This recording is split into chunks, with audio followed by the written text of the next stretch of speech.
আরে এই দুধওয়ালা কই পাগল হয়ে যায় নাই তো? ও ময়লা পানিতে দুধ ফেলাচ্ছে কেন? এই দুধওয়ালা দুধগুলো কেন ড্রামে ফেলাচ্ছে? দাঁড়াও, আমি ওর মালিককে যাই এখনই বলছি।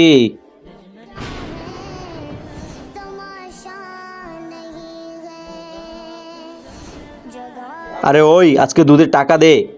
মালিক, আপনি দুধের টাকা আমার বেতন থেকে কেটে রাখেন। তুই ড্রেনে কিসের জন্য দুধ ফেলাইছস? আমি এই কারণে ফেলাচ্ছি, আপনাকে আমি বলতেছি। ওলে আমার ছোট্ট সোনামণি, তুই কান্দিস না, দুধওয়ালা এখনই আসবে, আমি তোকে দুধ খাওয়াবো। এই তো দুধওয়ালা চলে এসেছে, চলো দুধওয়ালা আসছে, আমি একটা দুধ নিয়ে আসি। আরে ভাই, তুমি এত দেরি করে কেন আসছো? একটু তাড়াতাড়ি আসতে। আরে হ্যাঁ ভাবি, আজকে আমার অনেক দেরি হয়ে গেছে। এই নেন, আমি দুধ দিচ্ছি আপনাকে। আপনি বাচ্চাকে দুধ খাওয়াই দেন। আরে ভাই, তোমার দুধে তো ময়লা, এই দেখো তুমি।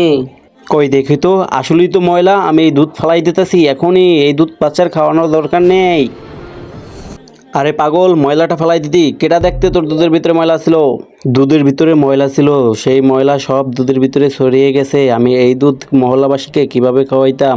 আমাদের দুধ তো সকল মহল্লাবাসী খায়। আর সবচাইতে বড় কথা হচ্ছে, কেউ দেখুক আর না দেখুক, আল্লাহ তো ঠিকই দেখছে আমরা কি করতেছি। বন্ধুরা, তোমরা যদি ছেলেটার মতো ভালো কাজ করে থাকো তাহলে আমার চ্যানেলটিকে লাইক করে সাবস্ক্রাইব করে দাও।